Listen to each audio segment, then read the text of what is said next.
Hello everyone, कैसे हैं आप सब। एक बार पुनः शिव कोचिंग क्लासेस पर स्वागत है। उम्मीद करता हूं आप सब अच्छे होंगे, मस्त होंगे, बेहतर होंगे और आप सभी की पढ़ाई बेहतर चल रही होगी। क्लास 12 फिजिक्स एनसीईआरटी में अपना चैप्टर नंबर 3 चल रहा है, जिसमें आज हम पढ़ेंगे बच्चों प्रतिरोधकता पर ताप का प्रभाव। आप लोगों को लगेगा कि सर आपने प्रतिरोधकता पढ़ा तो दिया था, लेकिन बच्चों एनसीईआरटी का एक भी पॉइंट ना छूटने पाए, इसलिए मैं हर एक टॉपिक पर वीडियो ला रहा हूं। ठीक है, चलिए शुरू करते हैं। और यहां से आंकिक क्वेश्चन, एक जो फार्मूला हम आपको प्रोवाइड करने वाले आंकिक क्वेश्चन आता है। चलिए बच्चों, तो आप लोग सबसे पहले यही समझो कि प्रतिरोधकता है क्या। प्रतिरोधकता आप लोगों ने पढ़ा है। प्रतिरोधकता है क्या? जो प्रतिरोध होता है ना बच्चों, जो प्रतिरोध होता है वो चालक तार की लंबाई के समानुपाती होता है ना, तथा क्षेत्रफल के व्युत्क्रमानुपाती होता है। ये तो सही है सर, क्षेत्रफल के व्युत्क्रमानुपाती होता है, जो अनुप्रस्थ काट का क्षेत्रफल। सर ये क्षेत्रफल का तात्पर्य क्या है? जैसे मान लीजिए हमारे पास एक चालक हो गया, ये चालक हो गया बच्चों, ये चालक है, इसकी लंबाई हम लेते हैं L। इसकी लंबाई कितना मान के चलते हैं बच्चों? L। और इसके अनुप्रस्थ काट का क्षेत्रफल A है। तो इसका जो प्रतिरोध है, जितनी ज्यादा लंबाई हम चालक तार का बढ़ाएंगे प्रतिरोध उतना ही अधिक होगा, और क्षेत्रफल मोटाई बढ़ाएंगे तो प्रतिरोध कम होगा। हमने आपको बढ़िया पिछले लेक्चर में मतलब डीप में चर्चा किया था, इसीलिए तो कहते हैं बच्चों की क्रम से देखो यार, प्लेलिस्ट बना है, जाकर के आप चेक करो। दोनों को मिलाकर लिखें बच्चों तो कितना हो जाएगा? समानुपाती L/A। और जब समानुपाती हटाते हैं तो एक नियतांक लग जाता है। ठीक है, एक नियतांक लग जाता है जो कि बच्चों आपका प्रतिरोधकता है। यही रो क्या है? आपका प्रतिरोधकता है। क्या है? प्रतिरोधकता। इसी को हम क्या बोलते हैं? विशिष्ट प्रतिरोध। इसी को क्या बोलते हैं बच्चों? विशिष्ट प्रतिरोध बोलते हैं, याद रखिएगा। यदि हम इसको पक्षांतर करें तो रो बराबर होता है RA/L। क्या होता है? RA/L। ये हमारा जो फार्मूला है वो प्रतिरोधकता का पता हो चुका है भाई, प्रतिरोधकता का फार्मूला है। किसका फार्मूला निकल कर आ गया बच्चों? प्रतिरोधकता का। क्लियर? देखो हम एक सूत्र जनरेट कर लिए। अब आपको पता होगा कि जो ओम के नियम को हम जब पढ़ते हैं बच्चों, तो ओम के नियम का निगमन पढ़ते हैं, वहां R बराबर एक नियतांक वैल्यू पता चलता है। ये जो R का जो वैल्यू है वो होता है mL। इसीलिए तो R जो समानुपाती होता है L के, क्योंकि सीधा सीधा समानुपाती है। और नीचे बच्चों ये आपका नंबर ऑफ इलेक्ट्रॉन है, एक इलेक्ट्रॉन पर कितना आवेश है उसका मल्टीप्लाई। फिर बच्चों A इंटू टाउ। A क्या है? A क्या है? चालक के अनुप्रस्थ काट का क्षेत्रफल। और टाउ क्या है? विश्रांति काल। जैसे हम चालक के सिरों के बीच विभवांतर लगाते हैं तो इलेक्ट्रॉन आगे की ओर बढ़ता है और बच्चों धन आवेश से टक्कर करता है, यानी धन आवेश से टकराता है। धनावेश कैसे उत्पन्न हुआ? कैसे उत्पन्न होता है थोड़ा समझो। जैसे यहां पे बच्चों धनावेश कैसे उत्पन्न हुआ होगा? क्योंकि यहां से इलेक्ट्रॉन निकल करके चला गया होगा। अब आने वाला इलेक्ट्रॉन जो है यहां पे टकराएगा, यहां पे धन चार्ज उत्पन्न करेगा। तो दो क्रमागत टक्करों के बीच जो समय होता है वो आपका विश्रांति काल कहलाता है। और सभी का हम टोटल विश्रांति काल निकालेंगे तो जितने भी इलेक्ट्रॉन है उनका औसत निकाल देंगे। क्लियर है? ये चीज आपको क्लियर है बच्चों? चलिए आगे हम बात करते हैं। अब देखना थोड़ा सा, यदि R का वैल्यू यहां पे हम पुट कर दें तो आप लोग कहोगे कि रो बराबर कितना होगा। R का वैल्यू पुट करो बच्चों, R का वैल्यू यहां पर पुट करो। R का जब वैल्यू यहां पर पुट करोगे तो कितना है? mL/ne² A tau into A/L है बच्चों। कितना है? A/L। तो यदि मैं आपसे कह दूं कि A से A कट जाएगा और L से L कट जाएगा तो टोटल कितना निकल कर आएगा बच्चों? m/ne² tau. अब हम जानते हैं कि भाई इलेक्ट्रॉन का आवेश जो है फिक्स है, इलेक्ट्रॉन का द्रव्यमान फिक्स है, नियत है। तो ये किन कारकों पर निर्भर करेगा? जो प्रतिरोधकता है वो किन कारकों पर निर्भर करेगा? पहला तो नंबर ऑफ इलेक्ट्रॉन पर, दूसरा बच्चों विश्रांति काल पर, ये टाउ। दूसरा जो आपका रो है वो विश्रांति काल पर। विश्रांति काल मतलब ताप। विश्रांति काल मतलब ताप। ठीक है, देखो होता क्या है बच्चों, ताप बढ़ाते हैं जब ताप बढ़ाते हैं तो टक्कर ज्यादा होता है, यानी समय कम लगता है। विश्रांति काल एक प्रकार का समय है। तो जब हम ताप बढ़ाते हैं तो इलेक्ट्रॉन तेजी से गति करता है। समझने की कोशिश करिएगा, जब हम किसी भी पदार्थ के किसी भी चालक का ताप बढ़ाएंगे तो इलेक्ट्रॉन तेजी गति से मूव करेंगे। तेजी से मतलब आगे की ओर बढ़ेंगे, तो टक्करों के बीच का समय कम होगा, और जब टक्करों के बीच का समय कम होगा तो निश्चित है प्रतिरोधकता जो है वो बढ़ जाएगा। क्लियर? यानी ये समझ में आया कि कोई चालक है बच्चों, उस पे हम यदि ताप बढ़ाते हैं, उसको हम गर्म करते हैं। तो जब गर्म करते हैं ना यार, जैसे आपको पीछे से मारे धक्का, एक डंडे दो डंडे, तो आप दौड़ना तेजी से शुरू कर दोगे। तो ऐसे ही इलेक्ट्रॉनों को जब एनर्जी मिलती है, इलेक्ट्रॉनों को जब ऊर्जा मिलती है, तो इलेक्ट्रॉन ऊर्जा प्राप्त करके तेजी से गति करने लग जाते हैं। और हमने कहा टाउ है क्या? ये विश्रांति काल है, मतलब टक्करों के बीच का समय बहुत कम हो जाता है, क्योंकि जाता है, एनर्जी मिला है, टकराया, तुरंत भागा, फिर टकराया, फिर तुरंत भागा। तो सर टकराता किससे है? देखो बच्चों, लाखों इलेक्ट्रॉन होते हैं जो मुक्त रूप में पाए जाते हैं किसी भी चालक पर, है ना। अब वो इलेक्ट्रॉन जब अपना जगह छोड़ते हैं तो वहां पे धन चार्ज छोड़ जाते हैं। जैसे हम कुर्सी पे बैठे हैं, कुर्सी को हमने छोड़ दिया तो हम तो चले गए, लेकिन कुर्सी वहीं पे, तो वहां पे धन चार्ज आ जाता है, क्योंकि इलेक्ट्रॉन वहां से निकल गया। अब पीछे से आने वाला इलेक्ट्रॉन उससे टकराएगा ही कि नहीं टकराएगा? और आपको पता है भाई कि धन और ऋण एक दूसरे को अट्रैक्ट करेंगे, एक दूसरे को खींचेंगे। ऋण आ रहा है, धन लालायित है कि आ जाओ मेरे पास, तनिक थोड़ा सा बातचीत कर लें। इलेक्ट्रॉन आता है, थोड़ा सा टकराता, बोले नहीं रुकेंगे नहीं, पीछे से मार धक्का, देख लेगा कोई, हम चलते हैं, चल दिया भाई। ऐसे होता है ना कि भाई खड़े मत हो ना, कोई देख लेगा, सर देख लेंगे, पिटाई होगी। यही हाल है इलेक्ट्रॉनों का भी। इलेक्ट्रॉन आता है, धन आवेश कहता आजा मेरे पास, बोले थोड़ी देर के लिए थोड़ी हाय बाय किए निकले, क्योंकि उधर से टेम्परेचर, उधर से टीचर देख रहा है ना। तो भाई वो कैसे हो सकता है, वो भागेगा वहां से। ऐसे ही बबुआ, जैसे मैंने ये बोला कि यहां धन चार्ज है, यहां धन चार्ज जब है और इलेक्ट्रॉन इधर से आया, अरे भाई ये टुकुर टुकुर देख रहा था, जब टुकुर टुकुर देख रहा था तो इसके पास आता जरूर है, आएगा, थोड़ा सा हाय बाय करेगा, लेकिन पीछे से हमने क्या दे रखा है? टेम्परेचर, यानी ताप दे रखा है। यानी पीछे से टीचर आ गए हैं तो बच्चा क्या करेगा? टीचर आ गए हैं तो बच्चा बोलेगा नहीं भाई हम भागेंगे नहीं तो टीचर देख लेंगे तो क्लास में डांटेंगे। तो फिर इलेक्ट्रॉन धन को छोड़ करके चला जाता है। ठीक है, तो इस तरीके से टक्कर होते रहते हैं। तो जब हम बात करते हैं कि तापमान बढ़ाते हैं तो टक्करों की संख्या बढ़ती है, लेकिन तेजी से होती है, मतलब उनके बीच रुकने का समय नहीं रह जाता, है ना। जैसे आप कहीं शादी बारात में जाओ, अनजान व्यक्ति के साथ खड़े हो जाओ, आपके पेरेंट्स हैं, खासकर लड़कियों के लिए तो और ज्यादा दिक्कत होती है। आपके पेरेंट्स किसके साथ खड़े थे बताओ? कौन सा लड़का था वो? होता है कि नहीं होता?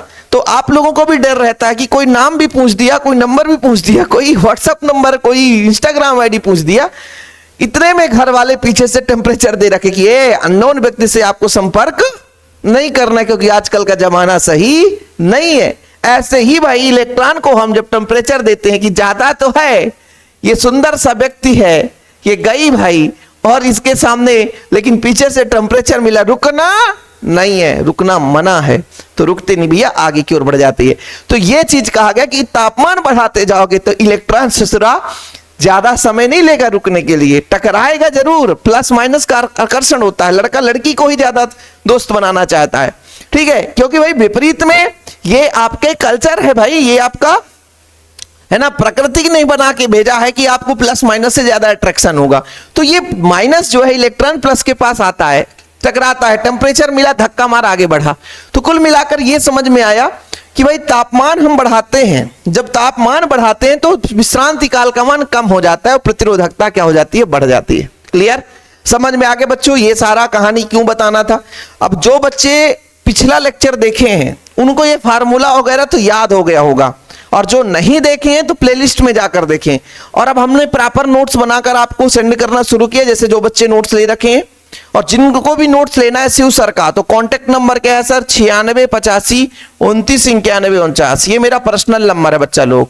जिन बच्चों को नोट्स लेना है तो व्हाट्सएप नंबर है, नोट्स के लिए मात्र 100 रुपए लगते हैं और बढ़िया नोट्स मिलता है। ओके, चलिए आगे बात करते हैं बच्चों, धातुओं के लिए किस तरीके से इफेक्ट है। देखना, अभी आपको हमने बता दिया कि जो प्रतिरोधकता है बच्चों वो आ गया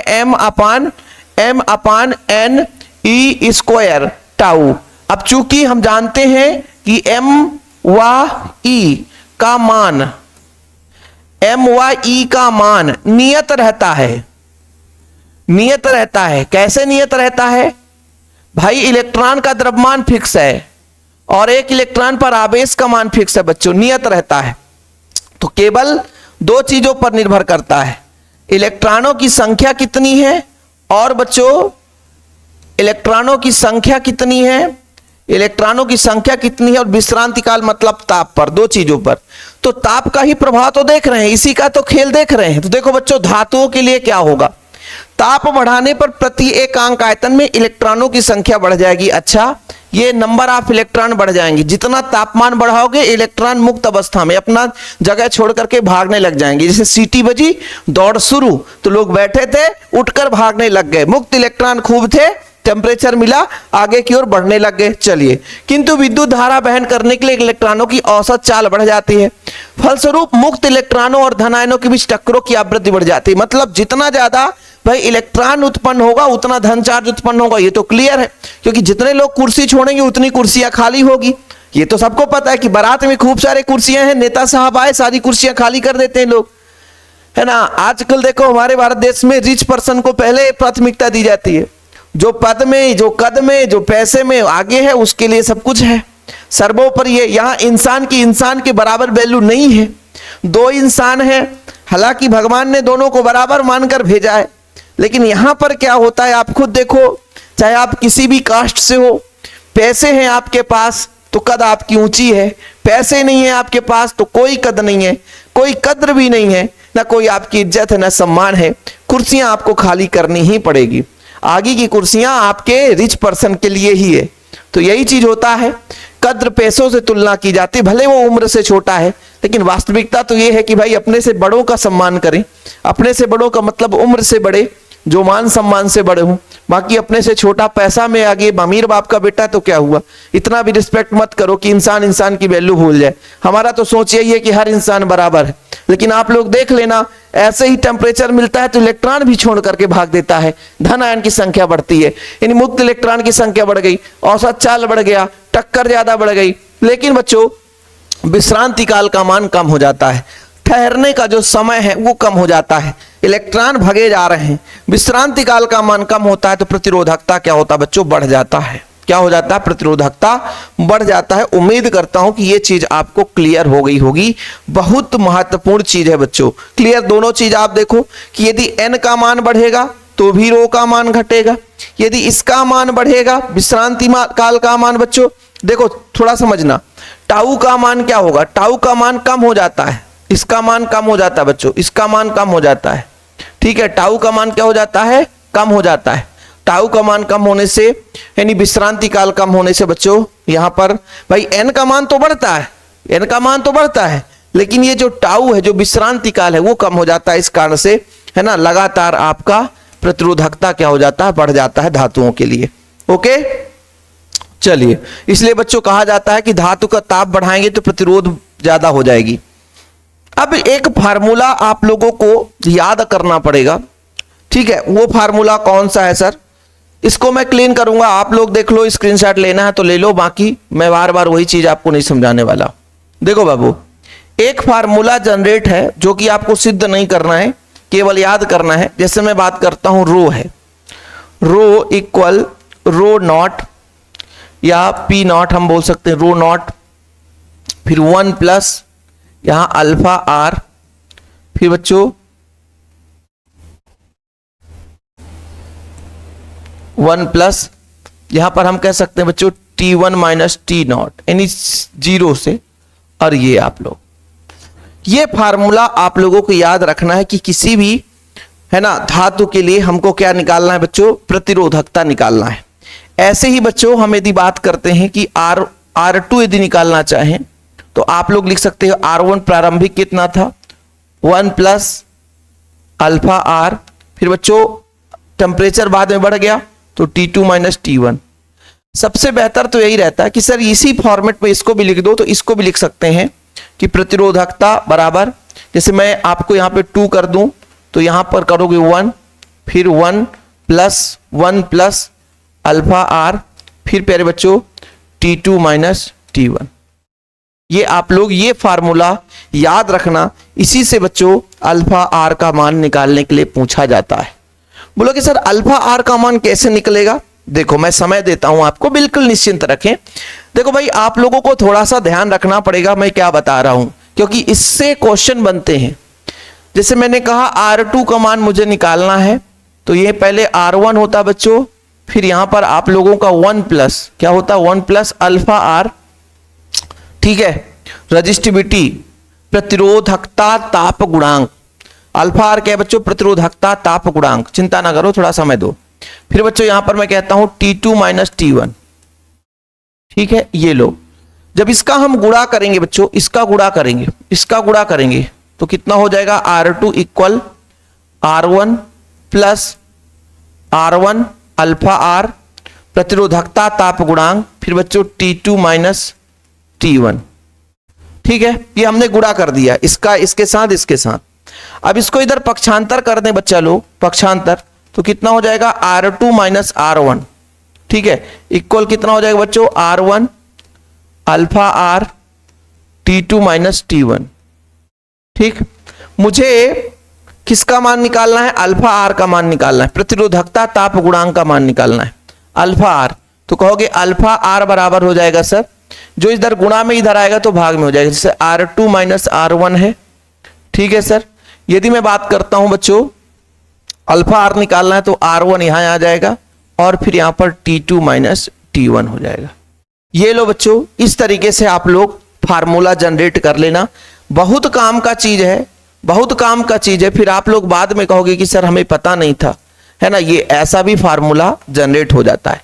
देखो बाबू एक और फार्मूला, जैसे मेरे पास प्रतिरोध ना देकर प्रतिरोधकता दिया है, यानी बच्चों ये आपका अल्फा आर ही निकालना है, लेकिन प्रतिरोधकता दे के रखा है, यानी ρ2 दे के रखा है, माइनस ρ1 दे के रखा है, फिर बच्चों ρ1 और T2 माइनस T1। तो ये भी वही चीज है, याद रखिएगा, नहीं तो बाद में आप लोग कह दो कि सर ये हमने पढ़ा ही नहीं था, कहां से आ गया हमको पता ही नहीं चला, कहां से आ गया हमको पता ही नहीं चला। तो ये आप लोगों को क्लियर रहना चाहिए। या कि बच्चों मान लीजिए इसी तरीके से, या इसको हम ऐसा भी लिख सकते हैं, या कुछ ऐसा हो कि बच्चों ये अपना मान लीजिए प्रारंभ में रो हो, प्रारंभ में रो नॉट हो, ऐसा लिख लो आप लोग, रो नॉट। टी टेम्परेचर पर, टी ताप पर जो प्रतिरोधकता हो जाता है अपना, तो रो हो जाता है ना।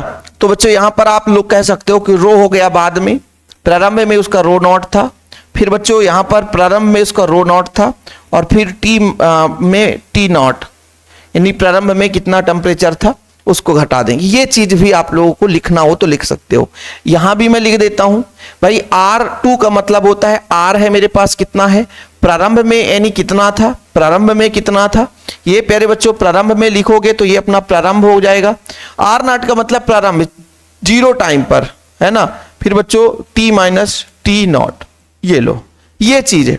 तो वही चीज है, आप बिल्कुल परेशान ना होना कि सर एक्स्ट्रा क्या चीज लिख दी, मुझे कुछ समझ में नहीं आया। मेरे कहने का तात्पर्य यह है बच्चों, यदि किसी चालक के लिए बात करता हूं, देखना, किसी चालक के लिए बात करता हूं, किसी चालक के लिए बात करता हूं भाई, किसी चालक के लिए है ना, T नॉट ताप पर प्रतिरोधकता, यानी प्रारंभिक है बच्चों एक प्रकार से, कितना है रो नॉट, ठीक है। ताप T बढ़ाने पर, यानी T टेम्परेचर बढ़ा देंगे, ताप T पर ऐसा भी लिख सकते हो आप लोग, ताप T पर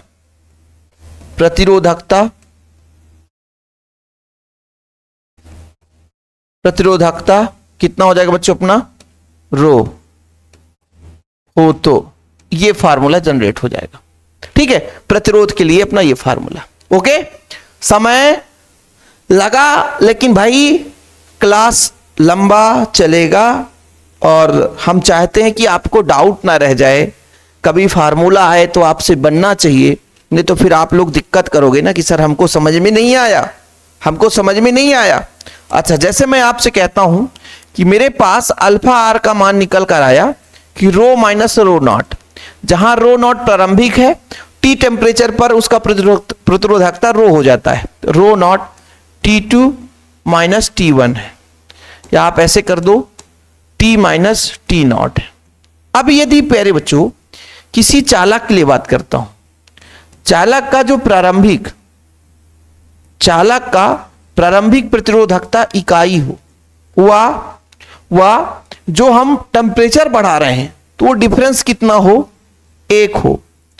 यानी बच्चों जो टेम्परेचर में डिफरेंस हो 1 डिग्री सेल्सियस हो, तो जब 1 यहां रखेंगे तो आपका प्रतिरोधकता ताप गुणांक रो माइनस रो के बराबर हो जाएगा, है ना, रो नॉट के बराबर हो जाएगा।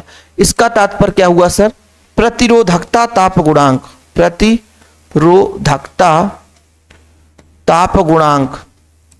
प्रतिरोधकता ताप गुणांक ये किसके बराबर है बच्चों, प्रतिरोधकता ताप गुणांक किसके बराबर है, प्रतिरोधकता में कितना बच्चों, यहां पर तापमान बढ़ाए हैं तो प्रतिरोधकता बढ़ता है कि नहीं बढ़ता, बिल्कुल बढ़ता है। कितना बढ़ा, तो भाई हम ये देखेंगे कि पहले कितना था और अब कितना हो गया, तो प्रतिरोधकता जो है वो किसके बराबर होगा बच्चों कि प्रतिरोधकता ताप गुणांक किसके बराबर होगा, प्रतिरोधकता में वृद्धि के बराबर होगा।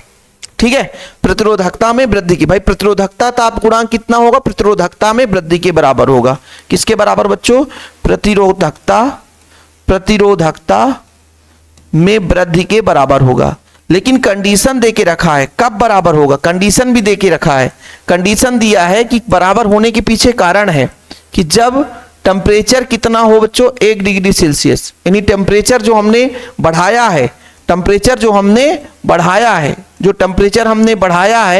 है ना, जो टेम्परेचर हमने बढ़ाया है 1 डिग्री सेल्सियस, कितना बच्चों, है ना, 1 डिग्री सेल्सियस, और प्रारंभिक प्रतिरोधकता उसकी कितनी हो, आप ऐसा कर लो सर, ये नॉट यहां कर दो, प्रारंभिक प्रतिरोधकता आपका हो जाए 1।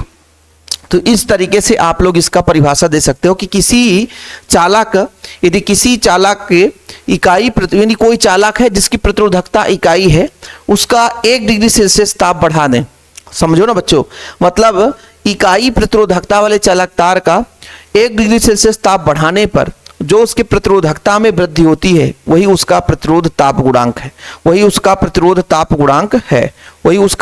ताप गुणांक है।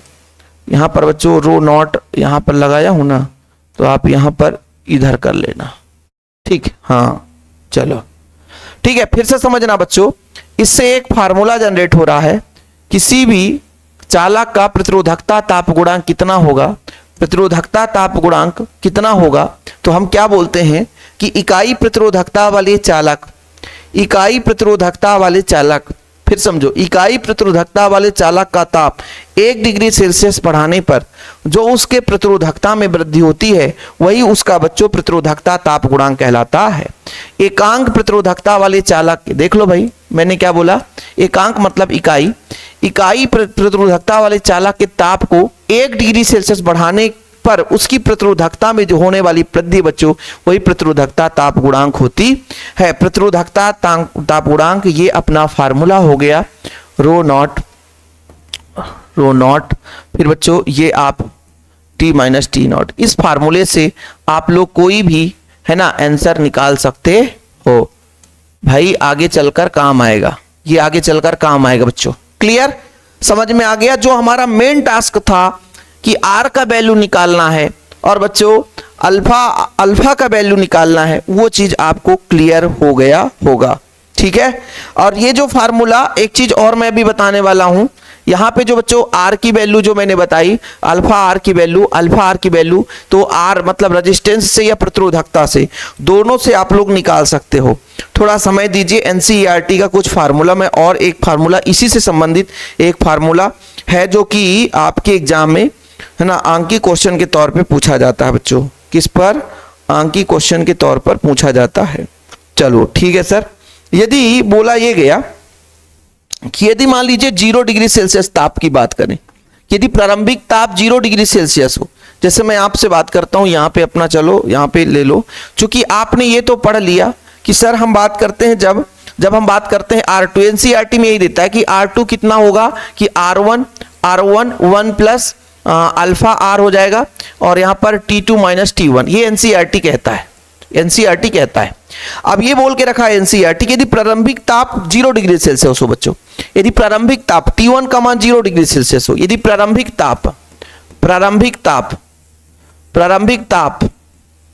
ताप T1 बराबर 0 डिग्री सेल्सियस हो, तो 0 डिग्री सेल्सियस रखोगे तो R2 बराबर कितना हो जाएगा, R1 हो जाएगा, 1 प्लस अल्फा आर हो जाएगा, फिर बच्चों T2 हो जाएगा। बस मतलब T1 का कोई अस्तित्व ही नहीं, T1 का कोई अस्तित्व ही नहीं है, याद रखिएगा, T1 का कोई अस्तित्व ही नहीं है, T1 का कोई अस्तित्व ही नहीं है। ओके, ये फार्मूला आप लोगों को याद रखना है, किसी भी दम पे बच्चों याद रखना है, किसी भी दम पे याद रखना है।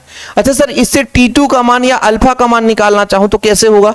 देखना बच्चों, मैं बताता हूं आपको, ये R2 है, मल्टीप्लाई करोगे तो R1 हो जाएगा प्लस R1 अल्फा T2, ये R लिख लेना, रजिस्टिविटी है ना, प्रतिरोधकता ताप गुणांक।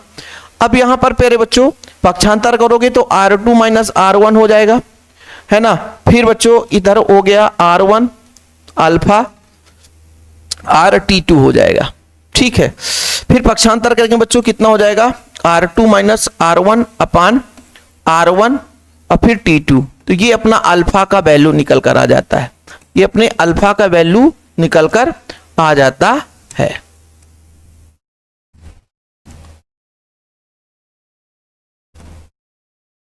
ठीक है, ये फार्मूला है। आंकिक क्वेश्चन पूछेगा तो फिर बाद में कहोगे कि सर कहां से आ गया, ये फार्मूला है। आंकिक क्वेश्चन आ जाएगा तो कहां से आ गया सर, ये फार्मूला है। आंकिक क्वेश्चन आएगा तो सुबह कहां से आ गया सर, तो ये सब जरूरी है। एक और यदि बोला गया है कि यदि टेम्परेचर 100 डिग्री सेल्सियस ताप पर बात करते हैं, एक क्वेश्चन और है बच्चों, ठीक है, सॉरी फार्मूला है कि मान लीजिए बोल के रखा है कि भाप बिंदु पर मतलब टेम्परेचर आपका कितना हो 100 डिग्री सेल्सियस पर, भाप बिंदु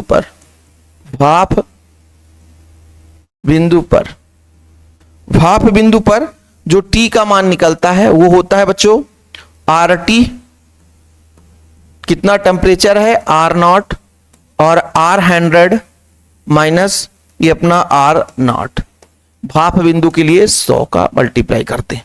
ये भी एक फार्मूला आप लोग भाई याद कर लेना बच्चों, बस इतना ही फार्मूला, 2-3 फार्मूला आपको मैं कहूंगा भैया कि यहां से अंकित क्वेश्चन के लिए जिम्मेदार होता है, आप लोग याद रखना। ओके, बाकी अब आगे का कहानी बहुत कम है, थोड़ा थोड़ा देखेंगे बच्चों। मिश्र धातु का मतलब जैसे दो धातुओं को आपस में मिला देते हैं तो वो भी एक प्रकार का धातु का ही रूप हो जाता है।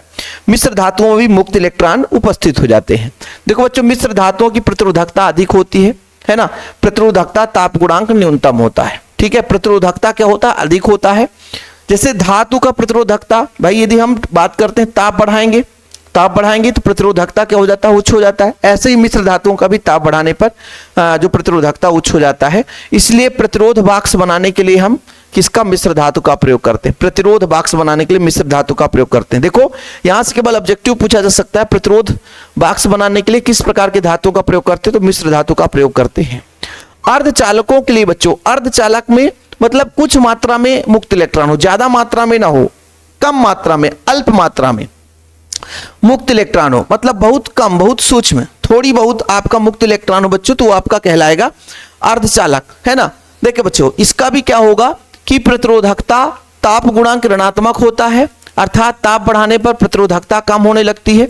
इसका कारण यह है कि ताप बढ़ाने पर मुक्त इलेक्ट्रॉनों की संख्या बढ़ जाती है, और मुक्त इलेक्ट्रॉनों की संख्या बढ़ती है तो आपका बच्चों, है ना, विश्रांति काल का मान कम हो जाता है। किंतु n के मान में होने वाली वृद्धि की तुलना में विश्रांति काल के मान में होने वाली कमी बहुत कम होता है। अतः ताप बढ़ाने पर अर्धचालकों की प्रतिरोधकता कम हो जाता है तथा चालकता बढ़ जाती है। यहां पर दो चीज फैक्ट की बात है, समझिएगा होता क्या है बच्चों। देखिएगा, इस चीज को समझने के लिए अच्छे को माइंड काम नहीं करता। मैंने कहा ये प्रतिरोधकता है, ये किस पर डिपेंड करता है, m अपान n, अब बच्चों ई स्क्वायर टाउ, ये 3 चीजों पर। तो m और e का मान तो नियत है, तो जो रो है वो सीधा सीधा आपके n की व्युत्क्रमानुपाती है। ठीक है, और बच्चों ताप मतलब विश्रांति काल की व्युत्क्रमणोपाधि। अब होता क्या है कि ताप बढ़ाते हैं तो इलेक्ट्रॉन बढ़ता है, इलेक्ट्रॉन बढ़ता है तो इसका मान कम हो जाता है। लेकिन प्यारे बच्चों इसका मान कम होता है तो अब इसको तो बढ़ना चाहिए ना। देखो ये फैक्ट यहां तक जो क्लास में आया होगा, अब यहां पे थोड़ा माइंड में प्रेशर वाली बात आ गई कि सर ये कैसे हो गया कि वास्तव में यदि इलेक्ट्रॉन बढ़ेंगे तो टक्कर कम होगा, समय कम होगा। लेकिन बच्चों औसतन जब निकालते हैं, औसतन जब निकालते हैं तो भाई इसका मान इसके अपेक्षा उतना इफेक्ट नहीं डाल पाता। औसतन जब निकालते हैं तो इसका मान अल्प होता है, बहुत कम होता है, इसलिए उतना इफेक्ट नहीं डाल पाता। ठीक है, केवल और केवल एन जो इलेक्ट्रॉन है वो इफेक्ट डालता है, इसलिए एन के कारण प्रतिरोधकता कम हो जाती है। देखिए ना, अर्धचालकों की प्रतिरोधकता ताप बढ़ाने पर, प्रतिरोधकता ताप गुणांक ताप बढ़ाने पर ऋणात्मक होता है। ऐसा क्यों होता है?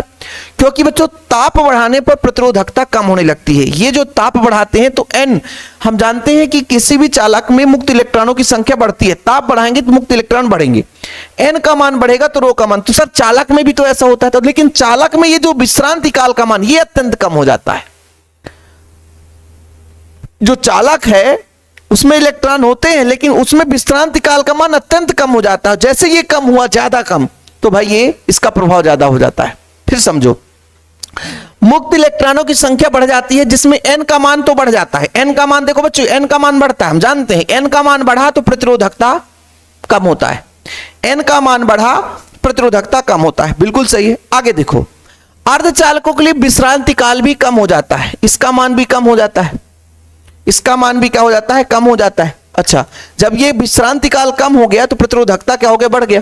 किंतु एन के मान में होने वाली वृद्धि की तुलना में, अब देखो बच्चों थोड़ा समझना, यहीं पे लोगों को थोड़ा समझना है कि सर इलेक्ट्रॉन बढ़ गया, ठीक है, इलेक्ट्रॉन बढ़ गया तो इसका मान कम हो गया, ये तो हम मान गए।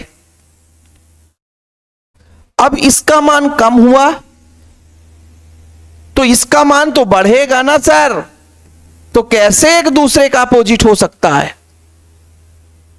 समझो ना बाबू, एन का मान बढ़ा तो रो कम हो गया। मानते हैं कि अर्धचालक में एन का मान बढ़ता है और जो आपका प्रतिरोधकता वो कम हो जाता है, लेकिन विश्रांति काल का मान कम हो जाता है तो ये बढ़ना चाहिए ना। तो इसके लिए कारण बताया है, किंतु एन के मान में होने वाली वृद्धि की तुलना में विश्रांति काल में होने वाली कमी बहुत कम होती है। मतलब जितना एन बढ़ता है उसके अपेक्षा इसकी कमी बहुत कम होती है। मतलब इन दोनों में कंपेयर किया जाए तो यह प्रभावी हो जाता है कि इलेक्ट्रॉन की संख्या ज्यादा बढ़ जाती है और उसके अपेक्षा में ये इसकी जो भाई विश्रांति काल में कमी बहुत अल्प होती है, अल्प कमी होती है, अल्प कमी होती है, अल्प कमी। ज्यादा कमी हो जाएगा तो फिर प्रतिरोधकता का मान बढ़ जाएगा, जो कि चालक में होता है। फिर से समझो बाबू, इस चीज को समझने के लिए बता रहा हूं ना, माइंड में जब तक घुसेगा नहीं तब तक हम तो छोड़ेंगे नहीं, चाहे 5 बच्चा के माइंड में घुसे। मैंने बोला बाबू कि रोज का मान जो है वो एन पर डिपेंड करता है, रो का मान जो है टेम्परेचर के साथ विश्रांति काल का मान। अब अर्धचालक के लिए, अर्धचालक की जब बात करते हैं तो बाबू इसका मान धड़ल्ले से बढ़ता है, इसका मान कम हो जाता है। अब अर्धचालक के लिए जो टाउ है, जो विश्रांति काल है, जितना कम होना चाहिए उतना कम नहीं होता, अल्प मात्रा में कम होता है। इसलिए प्यारे बच्चों अल्प मात्रा में कमी आती है। ज्यादा कम होता तो इसका मान ज्यादा बढ़ जाता, अल्प मात्रा में कम होता है तो उतना इफेक्ट नहीं पड़ता, जितना था उससे थोड़ी बहुत कम होता है। बोला ना कि भाई जो एन के मान में होने वाली वृद्धि, जितना एन वृद्धि हो रहा है उसके तुलना में विश्रांति काल बहुत कम, थोड़ी मात्रा में कमी आती है। जब थोड़ी मात्रा में कमी आती है तो इसका मान बढ़ता तो है लेकिन उतना इफेक्ट नहीं डाल पाता जितना एन जो इलेक्ट्रॉन इफेक्ट डालता है। लेकिन जब चालक की बात करते हैं, चालक तो एन तो बढ़ता है लेकिन चालक में ऑलरेडी पहले से इतने मुक्त इलेक्ट्रॉन भरे पड़े रहते हैं, पहले से मुक्त इलेक्ट्रॉन, तो एन का मान तो बढ़ता है लेकिन ये टाउ का मान अत्यंत कम होता है, ज्यादा कम हो जाता है। तो इस बार ये टाउ प्रभावी हो जाता है, इसलिए चालकों का प्रतिरोधकता क्या हो जाता है, बढ़ जाता है, लेकिन अर्धचालक का प्रतिरोधकता कम हो जाता है। विद्युत रोधी के लिए बच्चों प्रतिरोधकता ताप गुणांक ऋणात्मक होता है। एक लाइन में ऑब्जेक्टिव का भी क्वेश्चन पूछ सकता है। विद्युत अपघट्ट के लिए आयन होते हैं। आयन होते हैं बच्चों, तो आयन में इलेक्ट्रॉन में संघट्ट, देखो भाई हम जब केमिस्ट्री पढ़ाते हैं तो जब कोई भी अभिक्रिया संपन्न होती है तो संघट्ट पर निर्भर करती है, कितना ज्यादा टकराता है, तो आयन टक्कर ही करेंगे, ठीक है। तो यहां पर प्रतिरोधकता कम हो जाती है बच्चों, ठीक है। और जो विद्युत अपघट्ट के लिए जो प्रतिरोधकता ताप गुणांक ऋणात्मक है, अभी हमने कहा मिश्र धातु के लिए भी ऋणात्मक था, है ना, विद्युत अपघट्टों के लिए ऋणात्मक है, विद्युत रोधी के लिए भी ऋणात्मक है, अर्धचालकों के लिए भी ऋणात्मक है, ये हमने आपको बता दिया। उम्मीद करता हूं चीजें क्लियर हो गई होगी, ठीक है। ये आप लोग देख लो बच्चों, इससे अलावा ज्यादा कुछ पढ़ना ही नहीं है, इसमें कुछ समझाने की बात है ही नहीं। तो हमारा आज का क्लास खत्म यहीं पे था, और कुछ बचा है इसमें? कुछ नहीं बचा है, ठीक है बाबूजी। तो हम क्लास 30-35 मिनट का लाते ही हैं, और हमेशा आपसे कहते हैं कि बच्चों यदि प्रॉपर तैयारी करना है तो हमारे साथ आप जुड़े 9685299149।